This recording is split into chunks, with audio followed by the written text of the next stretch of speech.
হরে কৃষ্ণ, রাধে রাধে। শ্রীমদ্ ভগবদ্ গীতার বাণী, শ্রীমদ্ ভগবদ্ গীতার সার এবং কৃষ্ণ কথা অবশ্যই আপনারা শ্রবণ করবেন। সবাইকে রাধাকৃষ্ণ চ্যানেলে স্বাগতম। শ্রীমদ্ ভগবদ্ গীতার নবম অধ্যায় রাজগুচ্ছ যোগ 2 নং শ্লোকে বলা হয়েছে, ভগবদ্গীতায় এই অধ্যায়টিকে রাজবিদ্যা বলা হয়েছে কারণ এটি পূর্বে বর্ণিত সমস্ত মত ও দর্শনের সারমর্ম। ভারতবর্ষের প্রধান দার্শনিকদের মধ্যে রয়েছেন গৌতম, কনাদ, কল্পিল ও যাজ্ঞবল্ক্য এবং অবশেষে বেদান্ত সূত্রে রচিতা ব্যাসদেব। সুতরাং দর্শন অথবা দিব্য জ্ঞানের পরিসরে জ্ঞানগত কোনো অভাব নেই।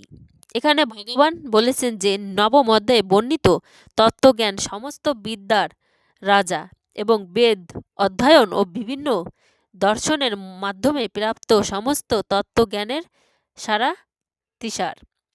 এই তত্ত্বজ্ঞান পরম গুচ্ছ, কারণ গুচ্ছ বা দিব্য জ্ঞানের মাধ্যমে আত্মা ও দেহের পার্থক্য উপলব্ধি করা যায় এবং এই রাজবিদ্যা চরম পরিণত হচ্ছে ভগবতী ভক্তি।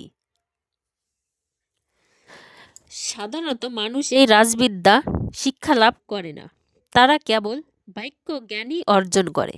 জাগতিক সাধারণ শিক্ষার ক্ষেত্রে মানুষ রাজনীতি, সমাজনীতি, পদার্থ বিজ্ঞান, রাসায়নিক বিজ্ঞান, গণিত, জ্যোতিষী, প্রযুক্তি বিজ্ঞান আদি বিভিন্ন ভাগে শিক্ষা লাভ করে।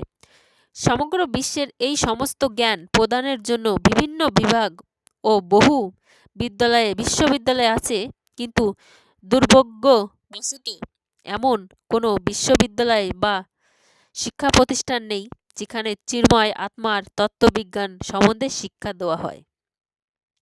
অথচ দেহের আত্মা গুরুত্বই সর্বাপেক্ষা বেশি, কারণ আত্মাবিহীন মৃত দেহ কোনো গুরুত্ব নেই। যেমন আত্মা মরে না, আত্মাকে জ্বালানো যায় না, আত্মাকে ছোঁয়া যায় না। যেমন পুরনো পোশাক পুরনো হয়ে গেলে নতুন পোশাক পরিধান করে, তেমনি আত্মা পুরনো অন্য দেহ থেকে অন্য দেহ গ্রহণ করে, কিন্তু তবুও প্রাণের আধার এই আত্মাকে উপেক্ষা করে কেবল জড় দেহটি আবশ্যক কথাগুলির উপরে মানুষ গুরুত্ব আরোপ করে চলেছে। শ্রীমদ্ ভগবদ্ গীতায় বিশেষ করে 2য় অধ্যায় থেকে আত্মার গুরুত্বর উপর বিশেষ জোর দেওয়া হয়েছে। শুরুতেই ভগবান শ্রীকৃষ্ণ বলেছেন যে এই জড় দেহটি নরস এবং আত্মার অবিনশ্বর। অন্তবন্ত হুমে দেহা নিত্য সুতার স্বাধীন। দেহের থেকে আত্মা ভিন্ন এবং আত্মার অপরিবর্তনীয়, অবিনশ্বর ও সনাতন। এই মৌলিক উপলব্ধি জ্ঞানের গুচ্ছ তত্ত্ব, কিন্তু তা আত্মার সম্বন্ধে কোনো ইতিবাচক তথ্য প্রদান করে না। অনেক সময় মানুষ এই রকম ধারণা করে থাকে যে দেহ থেকে আত্মা ভিন্ন এবং দেহান্তর হলে অথবা দেহ থেকে মুক্তি লাভ হলে আত্মা শূন্য নিলীন হয়ে যায় এবং নির্বিশেষ হয়ে যায়, কিন্তু প্রকৃতপক্ষে এটি সেই রকম নয়। দেহের অবস্থানকালে অত্যন্ত সক্রিয় আত্মা কিভাবে দেহ থেকে মুক্ত হবার পর নিষ্ক্রিয় হয়ে যেতে পারে। আত্মা নিত্য সক্রিয়। আত্মা যদি নিত্য হয় তাহলে তার সক্রিয়তা নিত্য এবং ভগবদ্ধামে তার কার্যকলাপ হচ্ছে চিন্ময় জ্ঞানের গুচ্ছতম অংশ। তাই আত্মা এই সমস্ত কার্যকলাপকে এখানে রাজবিদ্যা অর্থাৎ সমস্ত জ্ঞানের মধ্যে পরম গুচ্ছতম বলা হয়েছে। যেমন 7ম অধ্যায়ে 8বিংশতি শ্লোকে ব্যাখ্যা করা হয়েছে, যে ব্যক্তি সমস্ত পাপকর্ম থেকে সম্পূর্ণভাবে নিবৃত্ত হয়েছেন এবং জড় জাগতিক দ্বন্দ্ব থেকে মুক্তি হয়েছে, সম্পূর্ণরূপে সৎকর্মে নিয়োজিত হয়েছেন, তিনি পরমেশ্বর ভগবান শ্রীকৃষ্ণের প্রতি ভক্তিপরায়ণ হন। পরক্ষান্তরে বলা যায়, যিনি ভক্তিযোগের ভগবানের সেবা করছেন তিনি ইতিমধ্যেই সম্পূর্ণরূপে পাপ থেকে মুক্ত হয়েছেন। এই কথা পদ্ম পুরাণ প্রতিপন্ন হয়েছে।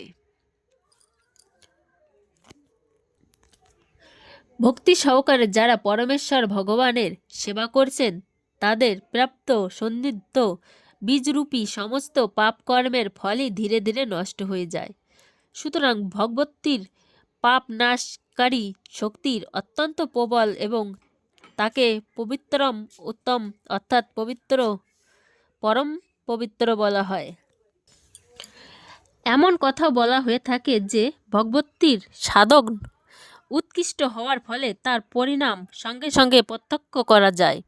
এই প্রত্যক্ষ ফল যথাযথই গৌরীভূত হয় এবং আমাদের অভিজ্ঞতা আছে যে শ্রীকৃষ্ণের নাম সমুদ্র মহামন্ত্র হরে কৃষ্ণ কৃষ্ণ কৃষ্ণ হরে হরে হরে রাম রাম রাম হরে হরে।